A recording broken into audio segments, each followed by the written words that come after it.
Hello everyone, welcome back to the next video. In this video I will show you how to translate text from one language to another language using the iOS 18 translation API in React Native's new architecture for iOS. So here I have some string in German, and if I click on translate, okay, here you can see it has translated to Hindi. Now that's what this tutorial is all about. I will also show you how to translate it to different other languages as well, let's get started. For now, few caveats: this is iOS 18 only API, so it will only work from iOS 18 and above. Second, you will have to run this on a real device. And third, the entire view which you see, the text element, the button, these are not React Native elements, these are Swift UI views, because iOS 18 translation API is tightly coupled with Swift UI. We cannot even use with UIKit, so that's the problem. But anyways, let's get started. Make sure you have opened this documentation, because I will copy a lot of code from this documentation. So firstly, I have created this React Native application. First, you will have to open your terminal, cd to this iOS directory, and then run this particular command, and this will enable the new architecture for iOS. Then you will have to create a folder called rtnmyswiftview. Inside that, firstly create package.json file. Again, I have copy pasted this from documentation. Only this name has been changed, this name has been changed, and this name has been changed. Then I have created a podspec file. Again, I have copied it from docs, and only this name has been changed. Then create a JS folder. Inside that, I have created this typescript file. Again, I have copied it from docs, and only this particular name has been changed. Then the doc says that create an iOS folder. We won't be doing that. We will be writing all the code inside this main iOS folder, because we want to make use of Swift. Then what you will have to do, again, go back to your terminal, cd to the root of your React Native project, and firstly run this particular command. Then you will have to do cd ... It will move you outside your React Native project. Then you will have to run this command, but here instead of rnapp translation 3 translate text, you will have to write your own project name.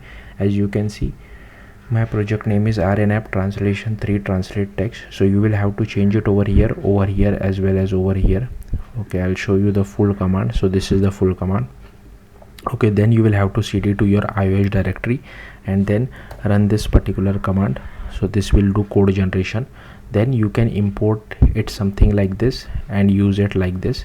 Then once this is done, you will have to open the main iOS folder, XE workspace of your iOS folder inside Xcode. I have already done that. Firstly, you will have to go to your project, and make sure, if you are running it on iPad, make sure you add iPad over here as well using the plus button. And here you will have to click on iOS and make sure you are using at least iOS 18. So update the minimum deployment target. Then here I have created one header file. Again, we are following the documentation. So I have copied this from the documentation itself. Only this name has been changed. Then I have created another Objective-C file, and I have changed the extension to .mm. So it is Objective-C++. Again, I have copy pasted this code from the documentation. Only this name has been changed, this name has been changed, and this name has been changed. Then I have created another Objective-C file. I have changed the extension to .mm. So I have changed the extension to .mm, Objective-C++. Again, I have copied it from docs. Only this name has been changed, this has been copied from docs. Only this names has been changed everywhere. This is our project name.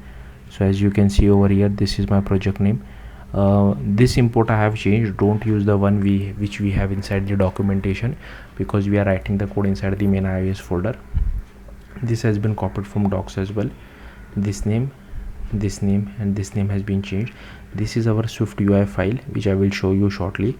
Again, this has been copied from docs. Only this name and this name has been changed. Here we initialize our view, initialize our Swift file, add it to our view.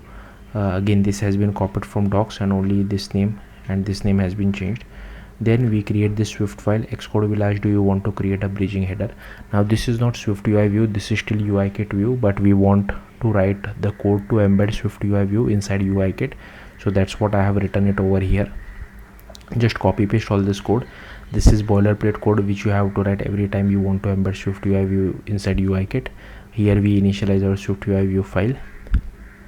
Again, this is boilerplate code, and this is also boilerplate to get hold of our view controller, which is what I'm using it over here. Okay, then we create another Swift file. Okay, and here we are importing translation. This is the source text which is in German. Change it to whatever you feel like. This will be our target text. This is the translation session configuration. Here is our v stack. This is our text. This is our button, and this is our target text, and this is our translation text. Okay, and as you can see, we are doing the translation over here. Now I have created this particular method as well, which does the configuration. Here you can see I am using configuration.init. So iOS will automatically determine the target language as well as the source language. If you don't want to use that, like I have told you at the start, it converted for me into Hindi, right? Because it thought Hindi is my original like the required language. But what I can do is I can do something like this. So it will change from German to English. I will quickly run this. There is one more thing which I want to tell you guys is whenever you are translating from one language to another language, iOS needs to download some like machine learning model to do on device translation. So if the machine learning model for a particular language is not downloaded, the user will be presented with the option to download that particular language first, and then only the translation will take place. Now for me, I already have the translation for German and English in my iOS device. So here you can see this is our output, right? If I click on translate, here you can see it converted to English. Now if I go to settings, I'll open settings, I'll go to apps, I'll go to translate, I'll go to downloaded language. Here you can see it has already downloaded English, German and Hindi.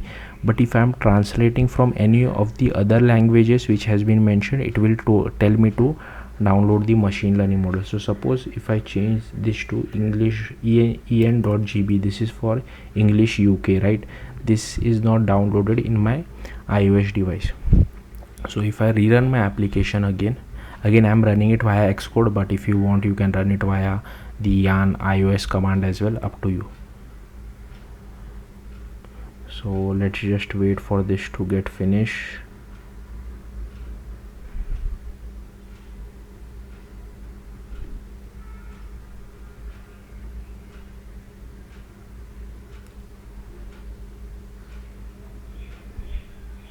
So here is the output. Now if I click on translate, here you can see it has shown me this particular pop-up model. So the user needs to download this. Again, I will not download it, but hopefully you got the point. Yeah, that's it. Thank you for watching. Bye.